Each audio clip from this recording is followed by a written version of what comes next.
Hello everyone, welcome back. So for today we are going to solve another real pulley problem. So in this figure we have two blocks of mass M1 269 grams and M2 326 grams.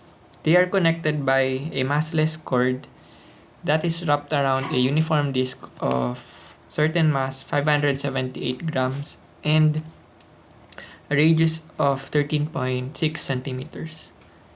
So the disc can rotate without friction about a fixed horizontal axis through its center. The cord cannot slip on the disc.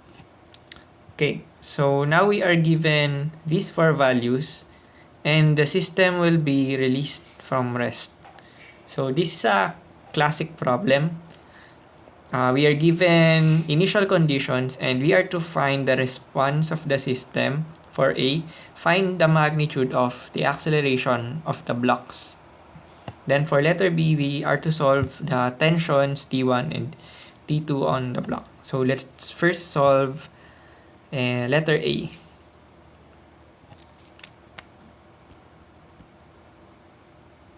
Okay, so find acceleration. So redrawing the figure we have here. This is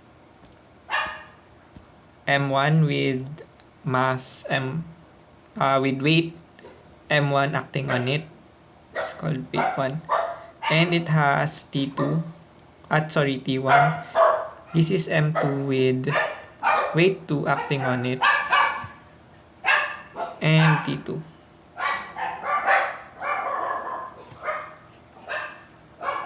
Okay, so first we will sum the forces acting on this system and then on this system. Okay, so first let's write the summation of forces for M1. So what do we have? We have EF equals M1A. Okay, now so we specify or we take a guess what would be the acceleration. So for the sake of having a direction, we would say that the acceleration would be in this direction, A. Okay, so we have along M1A a positive T1 because it is along the direction of A and minus weight 1. Okay, so let me write it in terms of P1 because you will see later. So T1 equals M1A plus M1G. So next, for M2,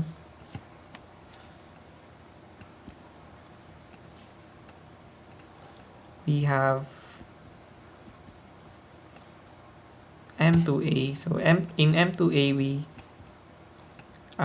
weight 2 helps the direction along A. So this will become weight 2 and then minus T2. So T2 would be M2G minus M2A.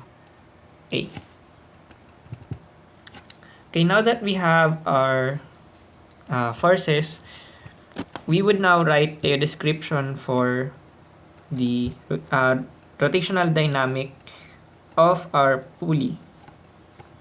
So our pulley, if we would see in our problem, has mass and has a radius R. So it will have a torque associated to it. It will have also a moment of inertia.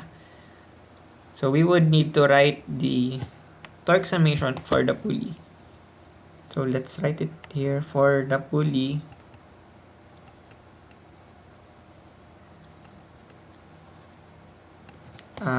So summation of torques on the pulley would be equal to the pulley's moment of inertia or rotational mass times alpha. Okay. Okay, so what are the twisting forces that help this I alpha? Okay, so if we would take a look at and only consider this system, alpha would be rotating with the same direction in A. So alpha would be here. This is alpha. So we would assign this to be the positive result of the torques. Okay, so we have here T2 and this here is T1. So here is T2 and this is T1. Sorry, the twisting force due to T1. This is the moment arm. It's just an analogy. So this T2 will contribute a positive torque to alpha, while T1 will contribute a negative torque to alpha. So this will become positive, this will become negative. So going back to our summation of torque, ano ulit yan? T2 is positive. So we would have T2R, capital R, because it helps, T2R helps the direction in alpha, and then subtracted by T1R, because this twisting force T1R doesn't it doesn't help, but it's opposite. Yan, tama. It's opposite the direction of alpha.